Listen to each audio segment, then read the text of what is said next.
Good.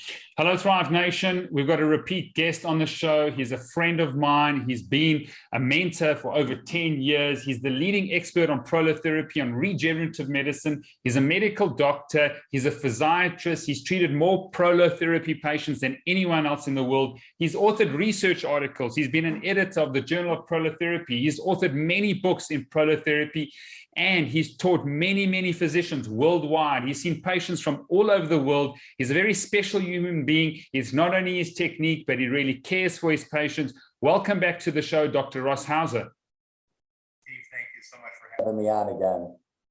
Great. Now, give us a little bit of a backstory, Dr. Ross Hauser, in terms of how you got into prolotherapy, because this is a unique technique and it needs to be known more worldwide because it's changed so many people's lives.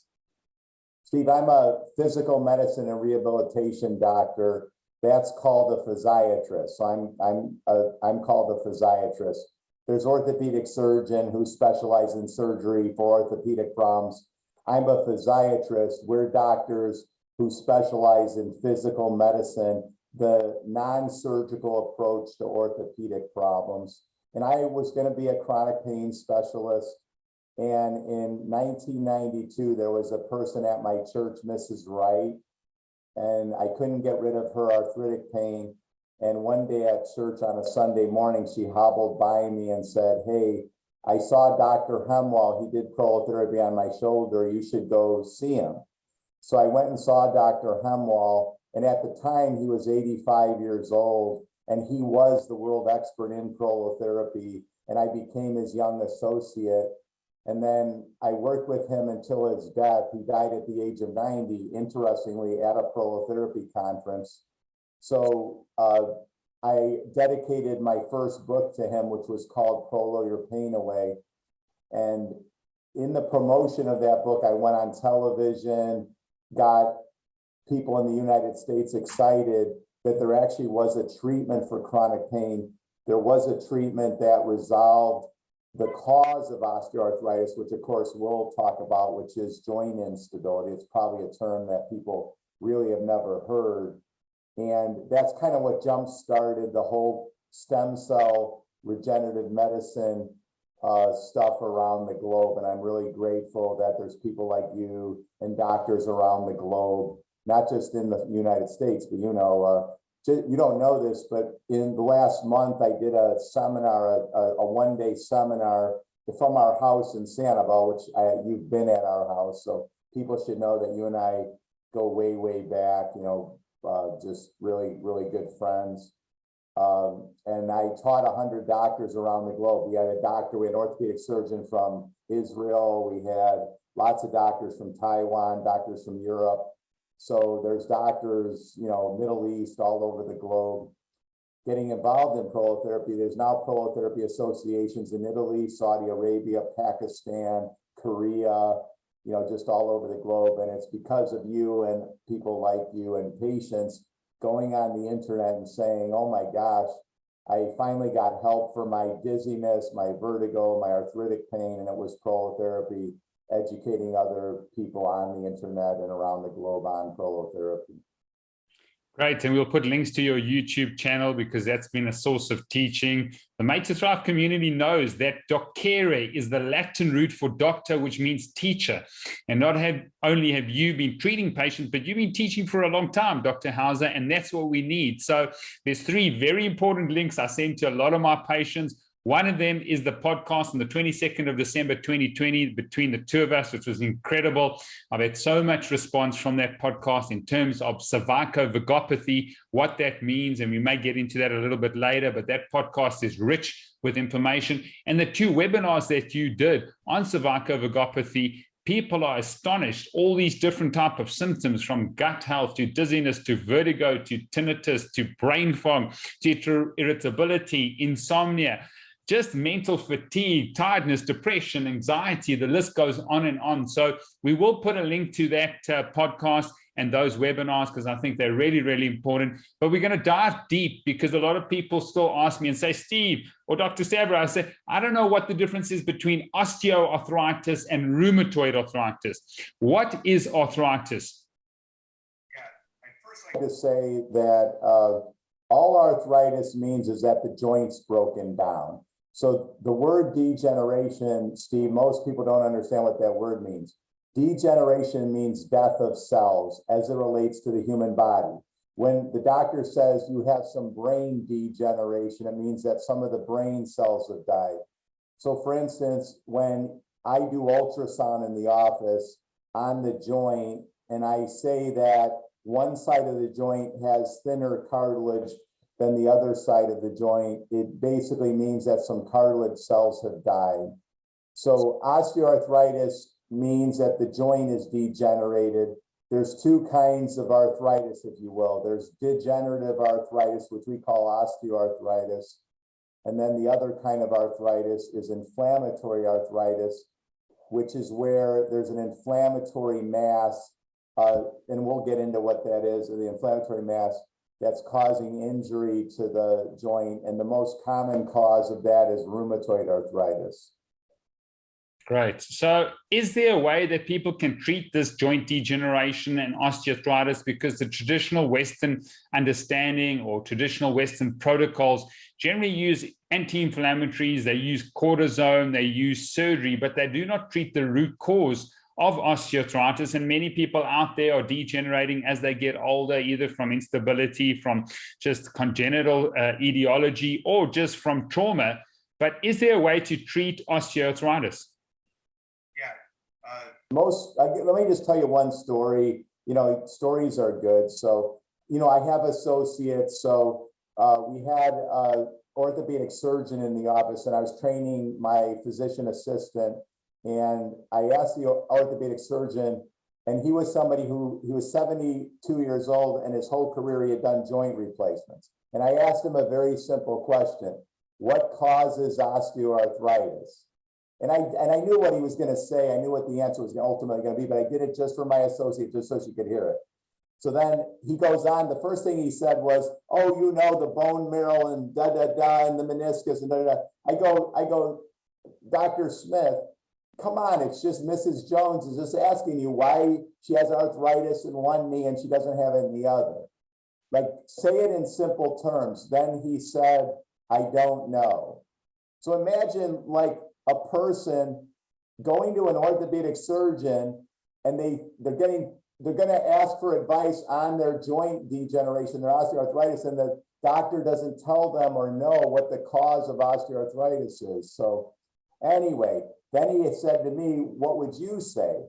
And I would say, "Hey, Mrs. Smith, see this good knee where there's good cartilage?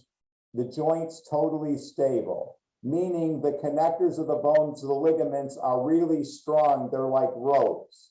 So you can do whatever you want on this knee. You could hop, you could jump, you could skip. And those two bones, the tibia and femur bone of your knee, they're going to stay in alignment, very stable. See this other knee?" And I do ultrasound. So we put a stressor on the knee, and all of a sudden they come apart. And then they're like, "Oh my gosh, see how it's loose? The connection's loose. Bud, you're on a chair, I'm on a chair. You know, where's the chair going to break down? It's going to break down where there's two parts connecting. So where they're connecting in the human body, where two parts connect, is called the joint. And on your chair and my chair, there's probably little screws. And let's be honest, that's where it breaks down. There's one screw that's loose. Kitchen cabinet door, it starts jingling. You know, it started out with one screw being loose. Once that screw's loose, the next screw on the hinge gets loose. Once that hinge is loose, the next hinge gets loose. In the human body, once you get one ligament injury, and all of a sudden the bones move in destructive manner. We call, when two adjacent bones move in a destructive manner, you and I call that joint instability. Specifically, we call it ligamentous joint instability. The bones are moving in destructive manners. And if we don't do something about it, not only is that one ligament is injured, it gets the other ligaments injured. Once the whole joint gets loose, all of a sudden, the forces on the meniscus, the forces on the cartilage are too much, and all of a sudden cartilage cells die, ligament cells die, tendon cells die, meniscus cells die, labral cells die, disc cells die.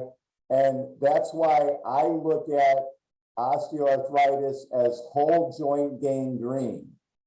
And do you know, Steve, when you have gangrene of the foot, what do they do to the foot? They cut it. They amputate it. And when they do a joint replacement, you know this is true. They have to cut out bone. In other words, it's the same thing as a foot amputation. They amputate your joint and then they replace it. If you have gangrene of your foot, and you know I'm in physical medicine rehab, I worked at the VA. I was in the operation when they cut out whole legs, below the knee amputation. You know, I was there. I saw them cut. I saw them cut out. So I saw amputations. So joint replacement is a joint amputation. Then they're putting an artificial part, which we call a joint replacement, just like you get an artificial foot, or you get a below knee amputation. You get a prosthesis. You get a prosthesis. Okay. So what happens is I want to go through the arthritic process. So what I said was, when they do MRI studies, the first lesion that we find is where the ligament attaches to the bone. That's the first lesion of osteoarthritis. So once the ligament becomes incompetent, the bones move in destructive manners, then forces get too great on the joint, and that's what leads to the other cells, the cartilage cells dying. And then basically what happens is the body attempts to stabilize the joint. So the body does three things to try to stabilize the joint. For what reason? So the person doesn't fall, their leg doesn't give way, and so it swells the joint. That's called synovitis. That swells the joint, that protects the joint. The synovitis causes joint swelling. So that's why you get some pain relief with anti-inflammatories, with cortisone shots, right? But remember, the joint swelling is a protective mechanism. So in other words, the worst thing that a person can do is to get a cortisone shot and then go play tennis, or take anti-inflammatories and go play tennis, because you can't feel the pain then, and you're playing tennis on an unstable joint. That's why I always say the quickest way to get a joint replacement is take anti-inflammatories, get cortisone shots, and get an arthroscopy. That's the quickest way, because arthroscopy, they always get rid of tissue. And you don't want to get rid of meniscal tissue or other tissue, because those are, the meniscus is also part of the joint stabilizing mechanisms. So we said there's three ways the body stabilizes the joint. One is swelling. The second one is stiffness from muscle spasm or muscle tension. So a person who says, man, my quads are tight, or my hamstrings are tight, or my neck is tight, or my low back's tight, those are the muscles clamping down to stop the destructive joint motion to protect the other structures. So in other words, if you take muscle relaxers for chronic pain, or you get Botox injections in your neck to try to reduce the pain, that actually makes the problem worse, because now, again, you stop the body's mechanism that it's using to protect itself. The third way, which is more of a long-lasting effect, is the body causes bone spurs. So they've done studies where the doctors would take out the bone spurs, and you know they don't do that operation too much anymore. The reason why they don't take out bone spurs or have clean out operations of the knee joint is because when they took out the bone spurs, the people didn't do well. Why? Because it destabilized the joint, just like they don't do as many meniscectomies or labral, take out the labrum. They don't do that so much anymore. You really shouldn't, because it destabilizes the joint. So it's not a good long-term solution. And you know as well as I do, and we'll get into it, but basically the treatment that makes the most amount of sense, that has the most potential, in my opinion, to stop the arthritic process, to resolve the chronic pain of joint degeneration, is prolotherapy, because prolotherapy is the main treatment used around the globe to stop the arthritic process, because the shots are done right where the ligament attaches to the bone. That area is called the entheses. It's where the ligament or tendon attaches to the bone. That's where the ligament grows. So prolotherapy is a treatment that tightens, thickens, strengthens ligaments to what? To stop the destructive joint motion of ligamentous joint instability. And once the joint's stable, my friend, you can run, you can jump, You can go do the Comrades Marathon, ultra marathon, which I know you've done. How many times have you done that? 11 now. Wow. Yeah. And you've tried to get me to do it. I will say I did run 5 miles this morning. So for 2 years, I got out of shape. So I'm definitely, it's still on my bucket list. It's still on my bucket list. So hopefully, and I've had my right knee done. So I've, for instance, I got prolotherapy with a bone marrow in 2008 on my right knee 4 times. I was totally fine. 10 years. Can you imagine, like, 10 years of totally fine? As you know, I did the Ironman. I did 50 miles. I've done some ultra marathons, 50 miles. The most I've ever run at one time was 60. Is 56 the longest, or have you done? Yeah, 56 the longest I've done. I got you by 4 miles, my friend.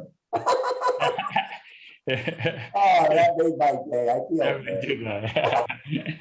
Okay, so Dr. Ross, you're saying instability or ligament instability at a joint is the root cause of osteoarthritis.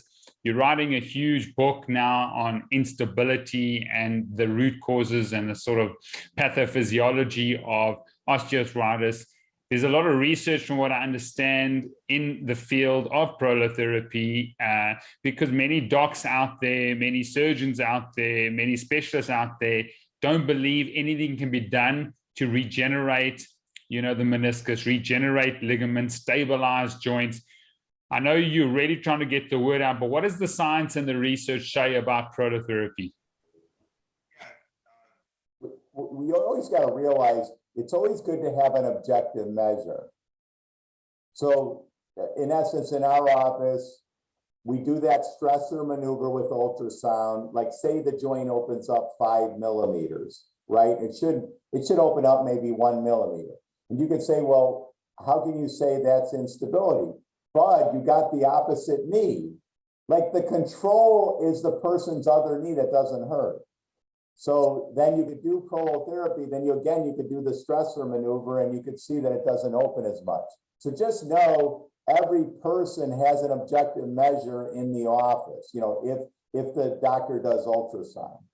So, and then there is animal studies, because, in a human being, it's not so easy to biopsy ligaments. So in animal studies, Dr. Liu in 1983, they did a study where the animals got 5 prolotherapy treatments in a row, and it showed that the ligaments thickened, the ligament mass went up. It was able to increase the resistance to stretch, in general, about 50%. So everything was improved by 50%. Even in its inception in the 1950s, Dr. Hackett, again, he did animal studies, because, again, unfortunately, he got to sacrifice the animals. And he definitely showed that the tendons, he did more tendon studies in those studies. That was, the tendons definitely thickened. So in his study, the tendons thickened by 40%. I've even had one of the more dramatic cases is Annie. She's on our YouTube channel. I've done a lot of things with her. She had a 70% patellar tendon tear. And the orthopedic surgeon said it's like spaghetti. Like, that's literally what he said, it's spaghetti. He said the only thing that's going to get that better is surgery. So, and anybody who knows the patellar tendon, that's like humongous, it's huge. So a 70% tear is huge. So what we did was we immobilized her knee, and then I did prolotherapy, but I did it with bone marrow. A lot of it was with bone marrow, and she's totally back to running, playing golf, like completely fine. But now I will say that case is a dramatic case, took a lot of visits. But, so in other words, you don't need double-blinded studies and blah, blah, blah. You got the person's own control.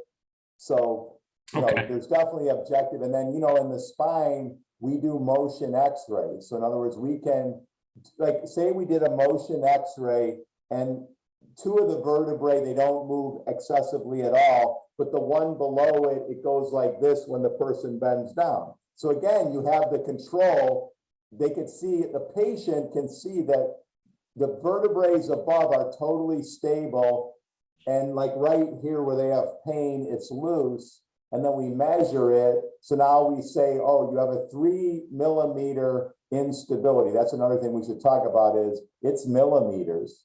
The difference between feeling good, not feeling good is millimeters. And a millimeter is the thickness of a quarter in the United States, whatever the currency is in South Africa and around the globe. So yeah, so then you do prolotherapy, and after so many prolotherapies, you re-scan them, and then you could tell whether something's stable or not. So it's absolutely scientific, like by what I just told you. Okay, great. And then I've seen an e-book that you've written that I give to a lot of my patients. I bought a lot of those copies because it was showing that the regeneration of the meniscus, because people say you can't regenerate that cartilage. You've seen the regeneration of the meniscus in your office over many years. Yeah, and you know, we did a study. I had a pre-med student look through charts, and that we found, you know, he found 28 patients that met the criterion of meniscal tears, and 27 of the 28 didn't need surgery. In 2007, because you know how long I've been doing this, 30 years. So 2007, just for fun, I said, why don't we follow long-term? So the first 34 patients that came to the office because they didn't want to get surgery. So in other words, the first 34 patients that came to Dr. Hauser in 2007, where the doctor said they needed hand surgery for triangular fibrocartilage tear, meniscal surgeries, joint replacements, fusion of the back. And again, it was 31 out of 34 didn't need surgery. So, you know, so you figure in really good hands, your hands, my hands, other really experienced prolotherapy practitioners, they should have about a 90% success rate. You know, it's not 100%. So I'm not claiming, you know, Dr. Hauser absolutely has failures. Dr. Stavros has failures. So, but 90% of people not needing surgery is really, really good when they've already seen doctors who said they needed surgery. Now, there's a difference between prolotherapists and those sports docs that just use a different solution. Tell us about Comprehensive Hackett and Hemwell, and why is it so important to ensure that your prolotherapist uses enough solution, number one, and then has enough injection sites or number of injections, which is crucial. Well, I'll tell you the conversation I had with the orthopedic surgeon that hopefully will get prolotherapy going in Israel. I said, the key thing is you got to treat the ligaments. So anybody who sees this podcast and then they're going to call the local people, whatever country it is, you just got to see whether or not, are they just doing PRP or some kind of solution into the joint? Because remember, the main injections that are needed are the injections that tighten the ligaments. So the ligaments, the most important ligaments are the capsular ligaments.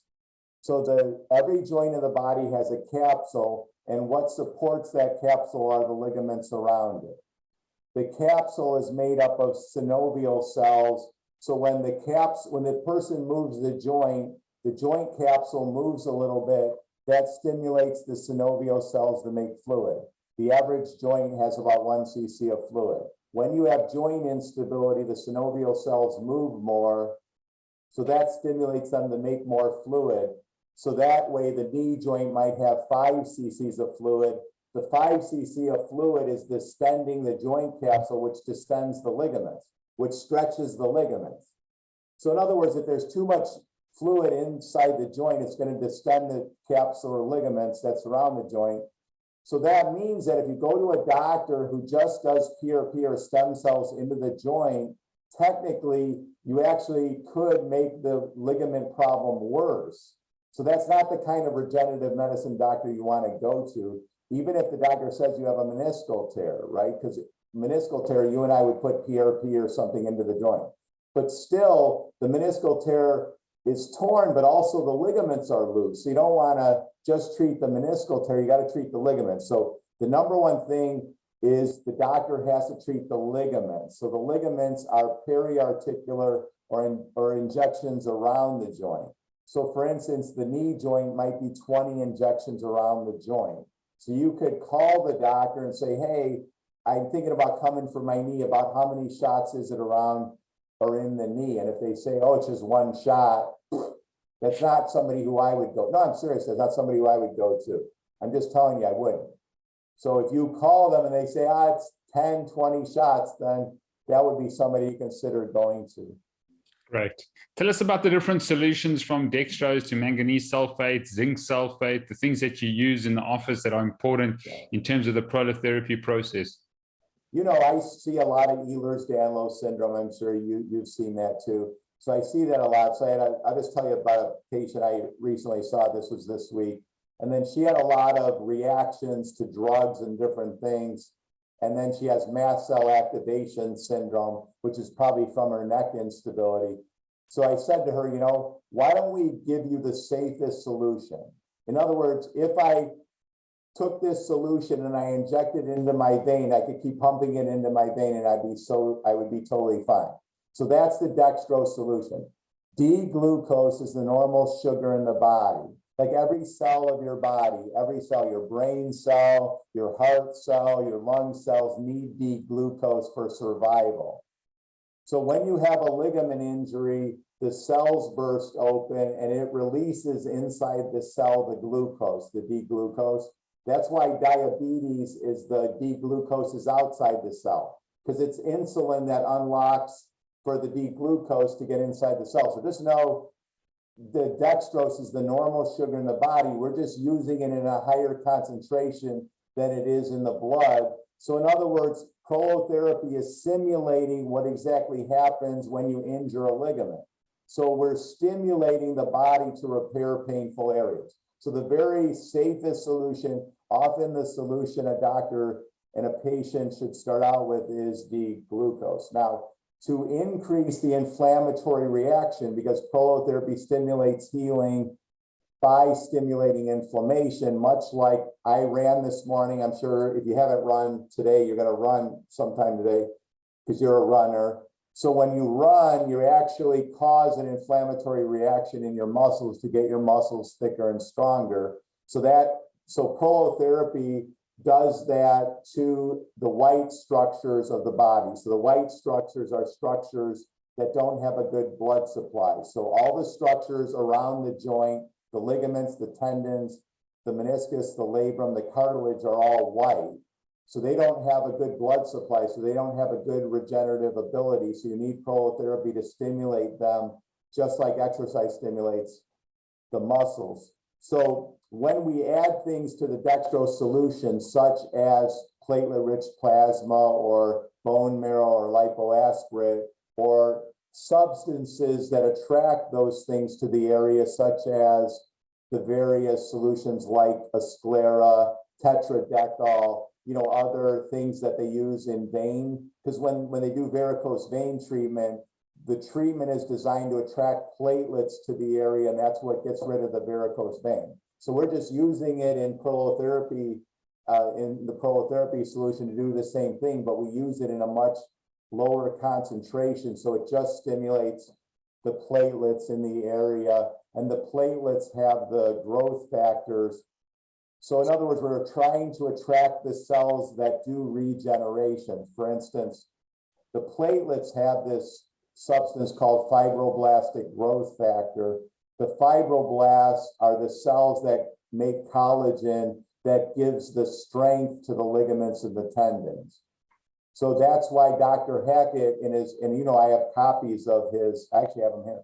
I have copies of his first two editions of the book he wrote. It was called Fibroblastic Proliferation for Ligamentous Relaxation. So he didn't even term it prolotherapy. He termed it fibroblastic proliferation. In the third edition, he called it prolotherapy, which again is such a great term. So it's proliferative therapy. We're proliferating the fibroblasts, which make the collagen, which makes the ligaments rope-like. So think of the ligaments as rope. And so to have a successful treatment, you have to realize the ligaments are like a mesh, like a fish mesh. Once there's an injury to one part of the mesh, the whole mesh is weak. That's why you and I practice comprehensive prolotherapy, because you have to tighten the whole mesh. Great. And what supplementation or what lab should someone do, or should they do these things to augment the healing? What are the sort of important things that people can help support the treatment? Yeah, anything you do for health is going to help your body heal after prolotherapy.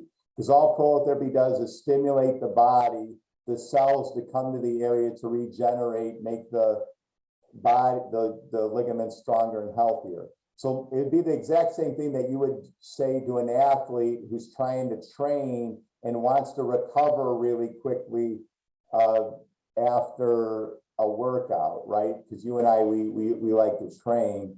So, you know, first of all, it starts out with being a loving, caring, kind person. You and I believe that faith in God through Jesus Christ is key. You know, just having a close personal relationship with God, reading your Bible, listening to peaceful, beautiful music, breathing through your nose slowly, being a loving person, a giving person, realizing everything you think, everything you say, everything you do, everything you hear, it gives the body health or it gives the body disease. So I try to have my words be a blessing. I try to be around a positive person.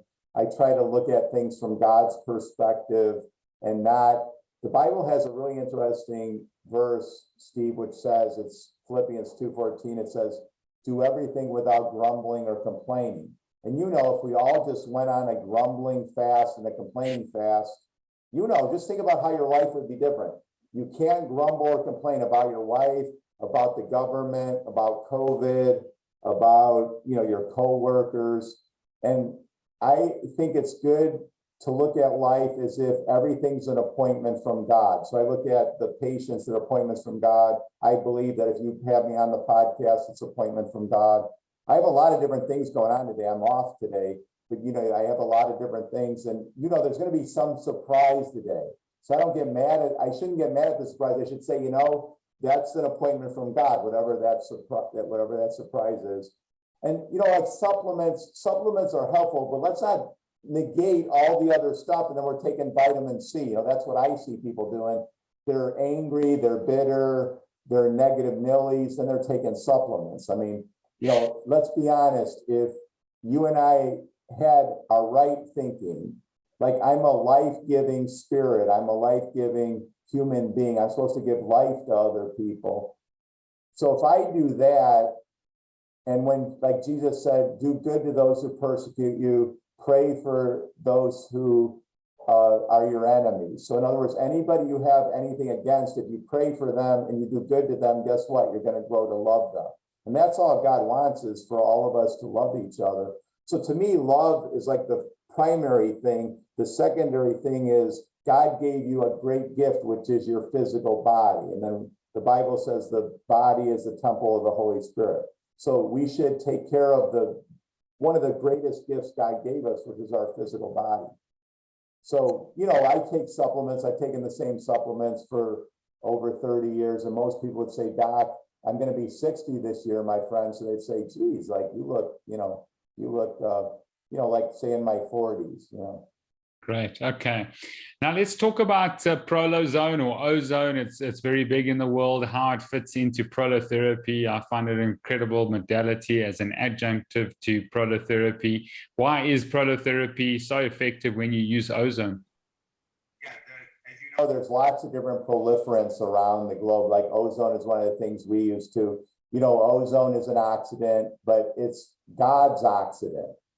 You know, chlorine's an oxidant too, but that's not God's oxidant. So in other words, ozone is how, you know, when there's a lot of pollution, there's ozone to try to clean up the pollution. So in other words, when you have an injury, then the body makes free radicals, So there's an oxidative process. Like, in other words, if you have the flu, so say you have the flu, the body needs to have some oxidation in it for the body to fight the infection. So, you know, ozone just has a myriad of effects, but basically it's one of the safest proliferants. And the other good thing is often it makes you feel better right away. So you might have some other things to add, but, you know, so why doctors like to use it is, one, it causes a proliferative effect. Then two is if there's swelling, it can reduce the swelling right away. So in a lot of ways, it's a lot quicker acting than some of the other proliferants. Brilliant. The new area of stem cells using bone marrow aspirate, lipoaspirate is quite in vogue at this stage. What is your experience with stem cells? Is it a lot more effective? And should people really consider using stem cells? And what would your progression be from using dextrose, PRP to ozone and stem cells?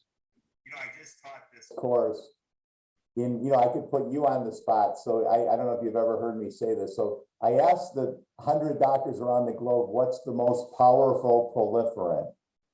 Like that a prolotherapist has. Do you know what I said, or what would you say? I'd say dextrose. Okay, I said the needle tip, and okay. That's correct. I said the needle tip, and that's actually correct, right? It's actually, you understand what I'm saying? In other words, the most important decision for a patient is who's in charge of that needle tip. That's the most important thing. It isn't that this doctor does this solution and that doctor does this solution. It's like the side effects of prolotherapy is what? From the needle tip primarily. And then the beneficial effect is, where is that needle tip? So in other words, who is directing that needle tip? So on the internet, it's all about this solution, that solution. But from a practical standpoint, as well as I do, how many doctors around the globe would you go to if you had, dizziness, vertigo, terrible neck pain, head pressure? Like, who would you go to? It's not that many doctors. Because why? Because there's doctors all over the globe that use PRP, use stem cells. But how many doctors do you trust with that needle tip? So just let's put it in perspective. So in other words, the patient is somebody who does comprehensive prolotherapy. They know how to treat the ligaments. That, of course, would be somebody who you and I would go to. Then you use stem cells, or you use bone marrow lipoaspirate when there's really significant degeneration, right?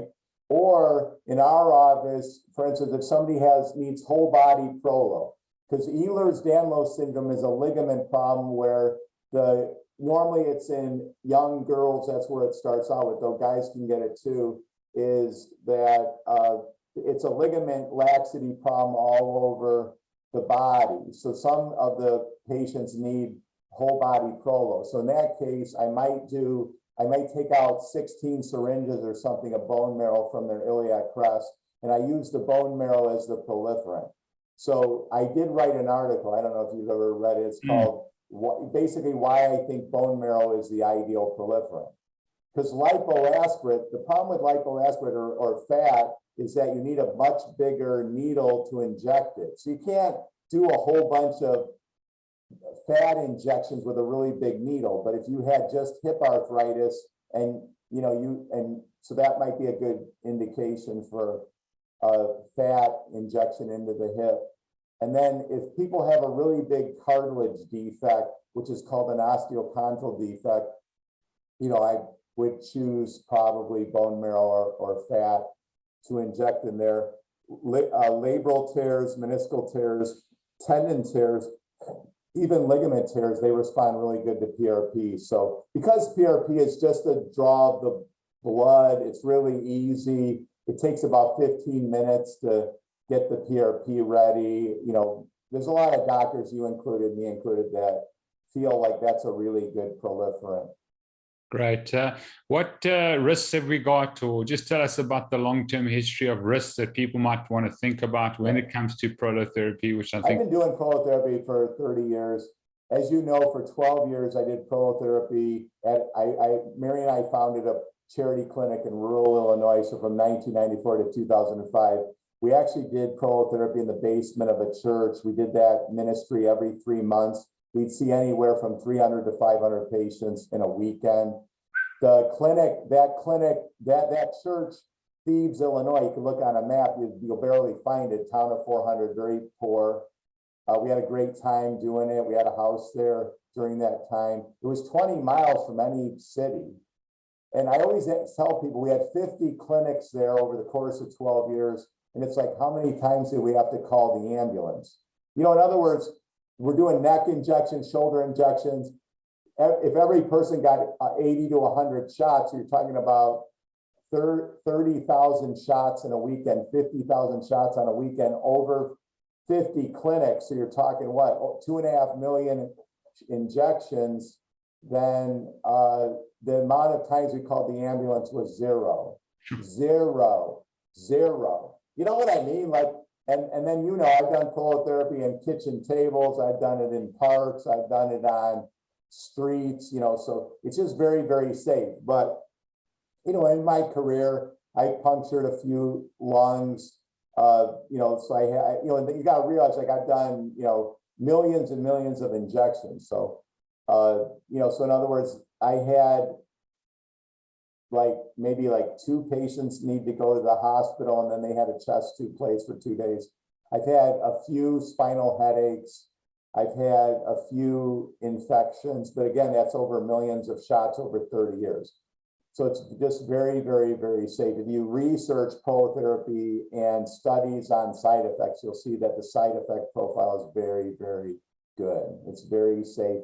But again, the most important thing is the injector. That's the most important decision patients have to make, not the solution.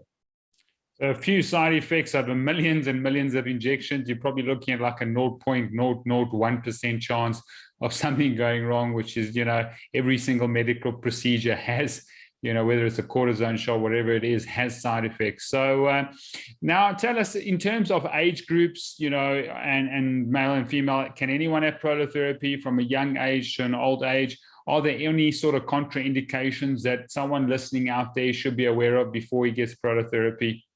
Yeah, I treated from the age of 4 to 99, so I'm still looking for my centurion. So if you're out there and you need prolotherapy, come to Caring Medical, Florida. You know, because kids, you know, Down syndrome kids, they get knee dislocations. So that was my youngster, you know, that we treated. So just because of laptops and cell phones, more and more kids are getting neck instability because they have a heavy head, small neck. So please, please, kids are supposed to be looking up. You and I, with our computer, you know, we're supposed to be like this, doing our computer, not like this, you know, not like that. So just realize, you know, that, in other words, slouching to me is the #1 cause of ligament laxity in the country. Slouching stretches the ligaments in the lower back, slouching stretches the ligaments in the neck. But back to your question. So if you have a stress fracture, an acute stress fracture, an acute fracture, and you do prolotherapy, the pain gets worse, right? So that would be a contraindication. If you have active rheumatoid arthritis, and you do prolotherapy, you know, the inflammatory response is going to cause you to have increased pain. If the rheumatoid arthritis is under control, meaning that you don't have stiffness when you wake up in the morning, you definitely can do prolotherapy in the joint, because rheumatoid arthritis also injures the joint. So you can use, I would use less inflammatory proliferants when I was first treating rheumatoid arthritis, like Ozone. Ozone be a really, really good proliferant, you know, for a rheumatoid arthritis joint. So contraindications would be that person is so sick, they have a limited ability to heal. So if you or I saw a patient who had uncontrolled diabetes, they have 20 different medical conditions that isn't under good control, I would say you got to get your medical conditions under control. Active rheumatoid arthritis, active autoimmune inflammatory disease is not under control. I think it, okay, so I mean, okay. So, you know, so that's, those are some of the contraindications. So again, the healthier a person is, the more they're willing to go through the process, because, you know, the average person needs 4 visits or so of prolotherapy. So, you know, it's not a one-stop shop kind of a treatment, and the treatment might go on for 3 or 4 or 5 months, 6 months. Some of my patients is a year, you know, because I see the worst of the worst. I basically see like the really, really complicated cases, and you and I have talked about this. You know, you're starting to see some of the really, really complicated cases. So the more complicated the case, the more the patient has to do natural medicine. Like they have to be all in natural medicine, weight loss, positive thinking, plus prolotherapy. So, and then the patient I told you that was very complicated, that I said we should start out with dextrose. It's interesting, young gal, you know, if you looked at her, you'd say, geez, really healthy. But if you talk to her, it's like she has EDS, her shoulders pop out, her neck's a nightmare, her stomach is starting not to work. because of the vagus nerve. So then she started to lose weight. And I said, you know, we should check your hormones, because when you have chronic pain, that tends to lower your hormones. So again, if her anabolic hormones that grow things, her DHEA or pregnenolone or testosterone is really low, her healing ability is going to be compromised. So I said this to her and she's like, oh yeah, check my hormones. So from a blood level, you know, I like to have their testosterone be on the high end of normal, and then they heal much better. Great. Now, the last thing is I've seen a huge plethora of young children have joint hypermobility syndrome, not possibly diagnosed with EDS yet, but it just seems there's an exponential growth in joint hypermobility syndrome. Can you confirm that? And what is happening to the children of today that they're becoming so supple, so loose? Is it a vitamin D problem? Is that we're spending inside the whole time? We're just not actually outdoor as much? Is it a computer problem? What is happening with the youngsters of today? Because I've never seen the joint hypermobility as in the last few years. No, you're exactly right. The stronger the muscles are, the less strong the ligaments have to be to have joint stability. So imagine if you have the average child today, say compared to when I was a child. Do you realize in our whole high school, there was our grade school, my grade school, McCall school in Waukegan, Illinois, there was one overweight kid in the whole school, So in other words, everything was outside. There was no fences in anybody's yard. We played football, you know, yeah, and then of course, once the first person put off the fence, then everybody put up the fence. So it's exactly right. So the kids of today are so deconditioned. The more the kids decondition, in other words, the more they play games on the internet, they're looking down, bad posture, the less strong. Like in other words, when you lift up your head, like kids in school now aren't watching the teacher. I was watching the teacher. Now everybody has a laptop, has a, what do they call it? iPad device, yeah. iPad, they have a pad, they're looking down. So in other words, they're stretching the ligaments, they're not using their muscles, so it's a nightmare.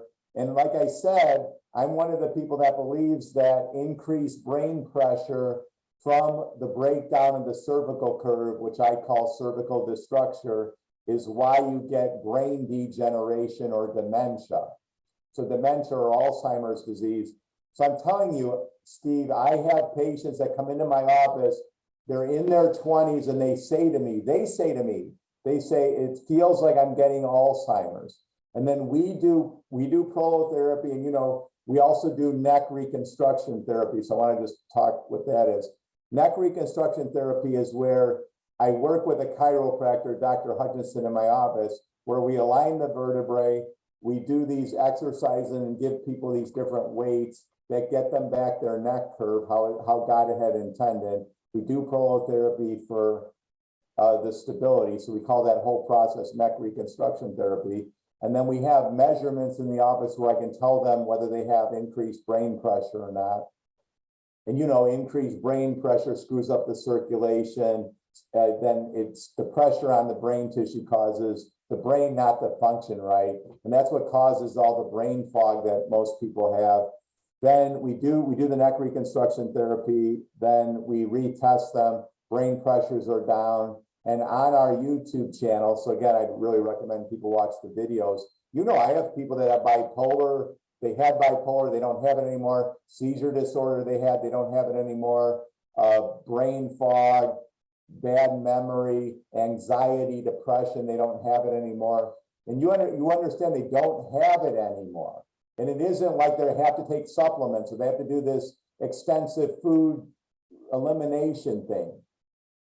So personally, I think because of cell phones, there's so much breakdown of the cervical curve, and all the nerves that go to the brain, out of the brain, go through the neck, including the vagus nerve. All the fluid into the brain and out of the brain goes through the neck. Because of the breakdown of the neck curve, we're seeing in the last 20 years more and more systemic illnesses like digestive problems, inflammatory bowel disease, Crohn's disease, allergies, all the things that you talk about in this program, there could be a structural cause, even heart arrhythmias. There could be a structural cause. So imagine if somebody is going to the cardiologist and they have tachycardia, they have POTS, they have PVCs, excessive PVC, they have atrial fibrillation, and the doctor does an echocardiogram and it's all normal. If a doctor says to you, I'm telling you, they can't find anything, you have to think it's the electrical supply to the organ. The electrical supply is the vagus nerve. So the vagus nerve goes to all the inner organs. So if you have an inner organ, gallbladder, liver, spleen, intestine, stomach, esophagus, you have gastroesophageal reflux, and they can't find anything, but it's the electrical supply to it is all screwed up. The vagus nerve is the body sensor. So imagine in my room here, if the temperature sensor in where I'm doing this, if that's off, what? The temperature is going to be cold, the temperature is going to be hot. So imagine the body sensor, the vagus nerve is degenerated. It's not working right. So the brain doesn't know what to do. The sensor's all off. So then the person, people will tell me, I'm sure they've told you, they said, it's like, Doc, I'm just telling you, I got whole body shutdown. You've heard that. It's like, all I know is like, my body's not working. The temperature, this one's cold, this one's hot. All of a sudden I got rashes all over my body.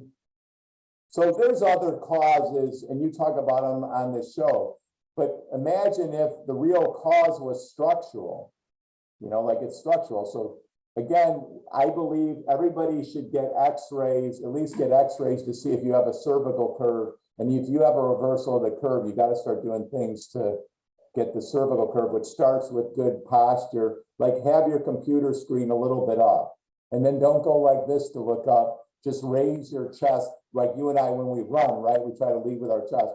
So all of our motion should be, and I've seen your chest, it's quite good looking. Okay, Dr. Hauser, one more message for people out there. They've never heard of prolotherapy. They've been struggling, they're sick. They don't know what to do. They've been to their Western medical doctors, specialists, orthopedic surgeons, neurosurgeons. Just give them one message of hope in terms of what they should be doing with their joints and their ligaments. Most osteoarthritis joint breakdown starts with the ligaments. Those are the connectors of the bones. So when the connectors of the bones, the ligaments become incompetent, they become weakened, they become injured.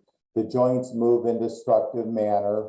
So the treatment would be not a cortisone shot or anti-inflammatory. It would be a treatment that tightens, strengthens, thickens ligaments. And once you do that, the joint has stability. So prolotherapy strengthens the tissues in and around the joint. So once the joint's strong, not only can they walk better, but they can start exercising again. And the effects of prolotherapy often last for good, or like I told you, for me, for my knee, it lasted for 10 years. So that should give you hope. And of course, the Bible says hope doesn't disappoint.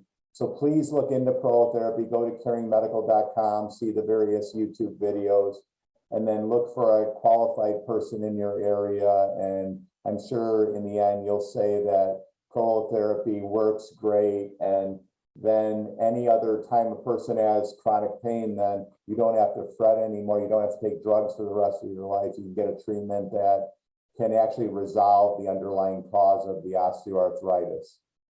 Fantastic. Well, I declare favor and blessing over you. I thank you for all your time, your time with me, your mentoring of myself, the thousands of patients we've done as a physician, 26,000 treatments of prolotherapy now over the last 12 years of prolotherapy. It's just that surprises me every single day, and I'm passionate about it. And I salute you. I lift you up, that you would be strong, that you would surpass Dr. Hemwell in terms of working as a prolotherapist well into your 90s. That gives you possibly over 35 years more of prolotherapy. And so I just thank God for you, and I just surrender, your calling, your purposes, your inheritance in him, because you've transformed thousands of people's lives. And, I try and get some of my patients to write little emails to send to you. Why? Because with your teaching and your skills and what you've been doing with many doctors, you're impacting thousands of patients that you don't even know. So thank you so much.